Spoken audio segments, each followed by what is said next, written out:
Sí.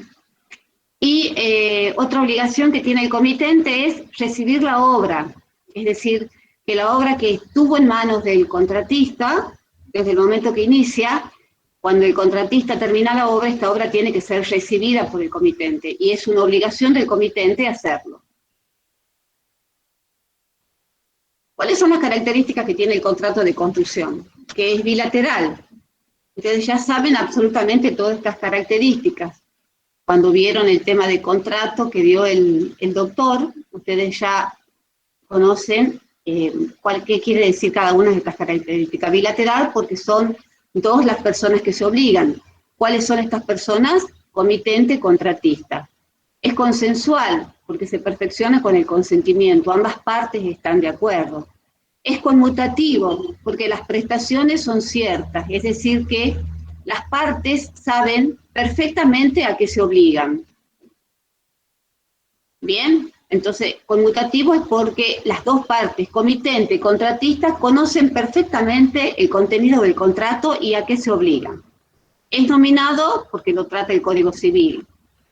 Es paritario porque el comitente y el contratista discuten las cláusulas, es decir, que nadie impone las cláusulas, de común acuerdo ellos deciden cuáles van a ser las cláusulas de ese contrato.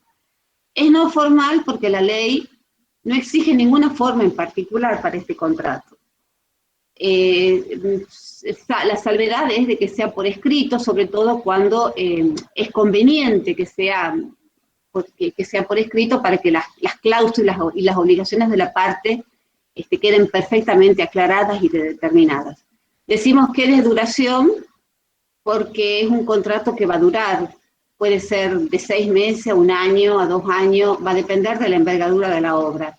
Y es oneroso porque las ventajas, ambas partes van a recibir ventajas, es decir, es oneroso porque ambas partes van a tener ventajas. ¿Cuál va a ser la ventaja del comitente? Y bueno, recibir la obra. ¿Y cuál va a ser la ventaja del contratista? Y cobrar por la ejecución de esa obra.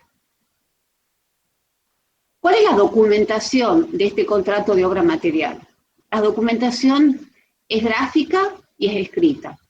Todo esto integra el contrato, lo integra este contrato de construcción. Tanto la documentación gráfica como la documentación escrita. Bien, tenemos la documentación gráfica, los planos y las planillas. La documentación escrita está constituida por la contrata, pliego de especificaciones generales, pliego de especificaciones técnicas, generales y particulares.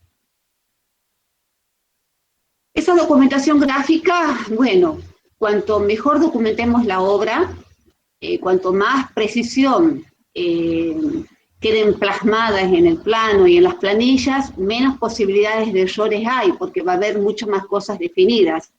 Planos de obras, de replanteo, de instalaciones eléctricas, de agua, cloaca, gas, teléfono, aire acondicionado, domótica, de estructuras, de carpintería, de madera, metálica, de detalles, etc. Entonces, ahí podremos tener los planos de obra.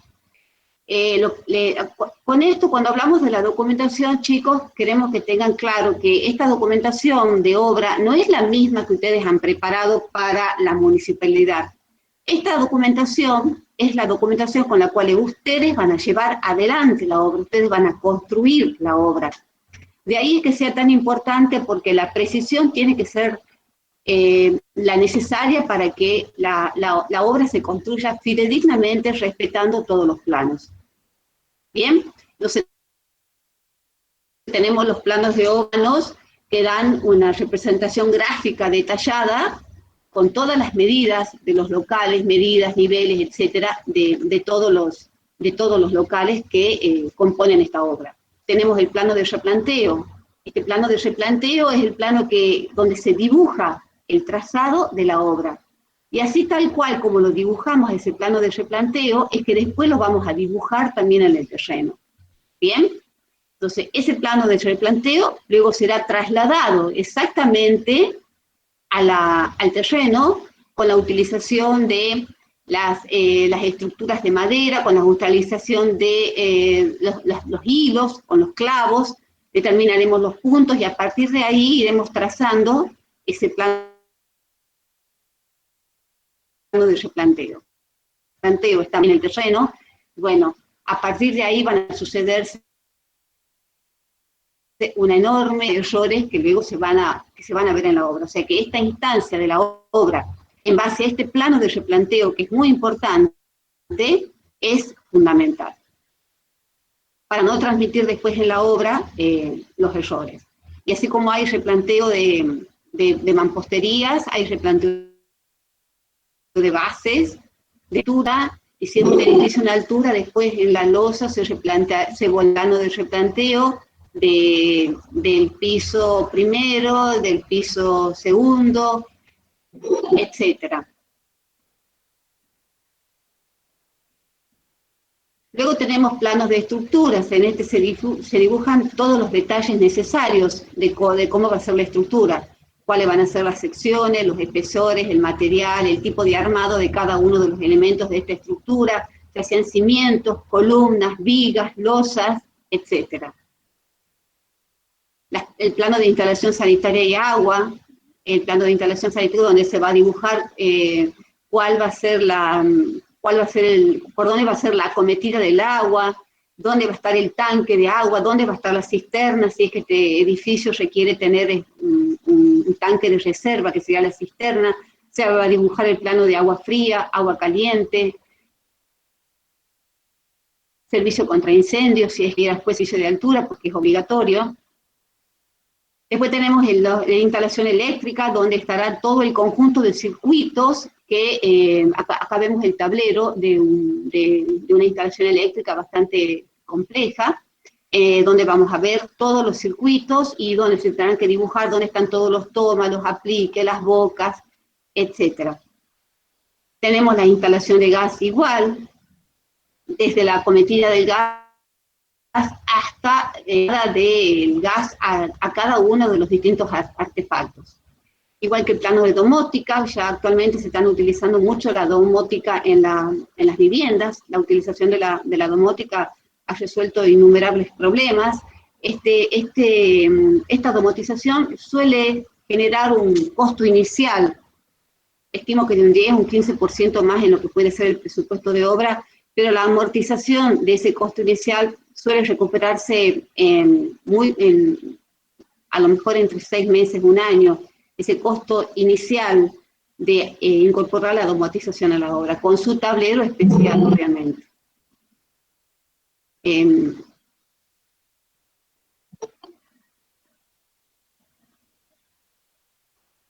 Luego tenemos la documentación escrita, entonces todo esto que estábamos hablando era la documentación gráfica. Por supuesto que hay muchas más cosas, estarían los planos de carpintería, si esta va a ser metálica, de madera, de aluminio, mixta, con todos los detalles que implica esa documentación gráfica.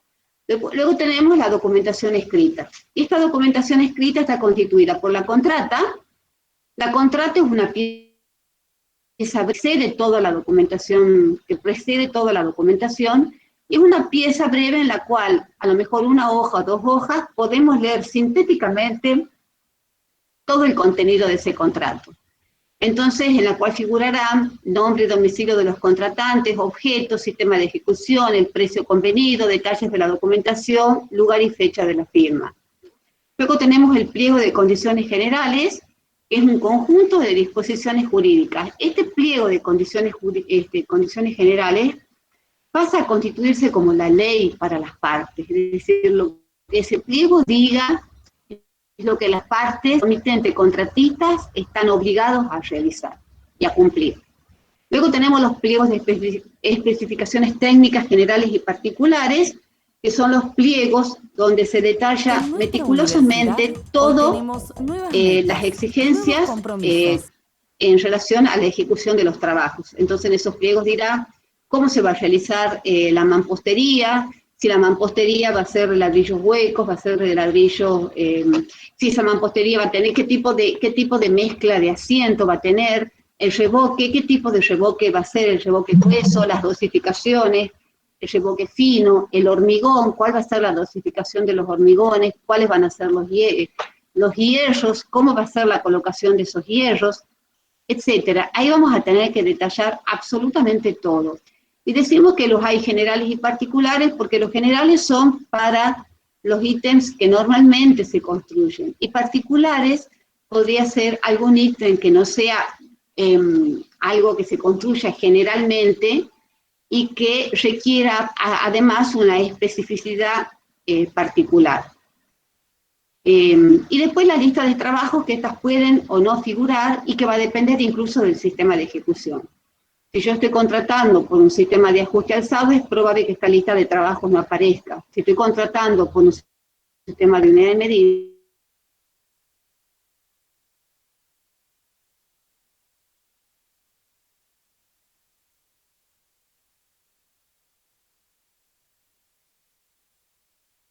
esta lista de trabajo sería con lista de trabajo. Ahora vamos a hablar sobre este conjunto de normas que circulan todo el proceso constructivo, que son los pliegos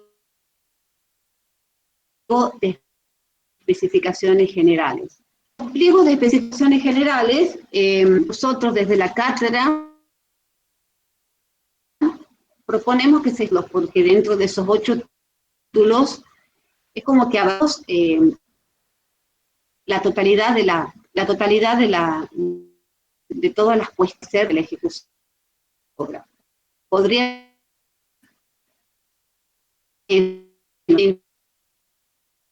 incluso otra proceso constructivo es que lo dividimos en estos títulos. Bien, primer título que habla del objeto del contrato, entonces es importante que acá figuren el enunciado, los documentos del contrato, los cargos del contratista y la declaración del contratista. ¿Qué es este enunciado? Y acá deberá quedar expresada, de nuevo, las partes. Este ya es el pliego de condiciones generales. Recuerden que la contrata era una pieza breve que sintetizaba todo el contrato. Acá ya lo estamos desarrollando el contrato detalladamente. ¿Bien? Y dentro de este primer título de este pliego, volvemos a repetir ese enunciado. Ese enunciado donde tiene que figurar de nuevo quiénes son las partes, el domicilio, el objeto, la ubicación, la declaración del contratista que se obligue a ejecutar los trabajos según los planos y los pliegos provistos por el arquitecto XX. Acá figurará otra cláusula donde tienen que figurar los documentos del contrato. Entonces acá se hará un listado detallado y debidamente foliado de cuál es esa documentación. Entonces acá aparecerán la documentación gráfica y escrita. Contrata será de las fojas 1 a las fojas 3. Las cláusulas generales de la foja 3 a la foja 63. La cláusula de especificaciones técnicas, foja 63 a foja 80. Planos generales, fojas XX. Bueno, entonces acá debe aclararse el nombre de los planos, las escalas de los planos, bien, y todos los demás datos que ustedes consideren importantes para que ese plano pueda encontrarse en tal foja o en tal página dentro de ese contrato. Los cargos del contratista. En esta cláusula se enumera o se detalla que el contratista conoce todo, que el contratista va a afrontar. ¿De qué se va a hacer cargo el contratista? El contratista se va a hacer cargo de sacar el permiso, de obtener el permiso de construcción, de obtener de tramitar el agua y la luz de la obra. Todo esto deberá figurar, o a lo mejor figurará que va a ser el director técnico el que va a tramitar el permiso de construcción, el que va a tramitar la luz y el agua de obra. ¿Cuáles son los derechos que va a pagar? El derecho de construcción lo va a pagar el contratista, lo va a pagar el comitente. Entonces acá tiene que quedar muy claro cuáles son los cargos que el contratista va a asumir.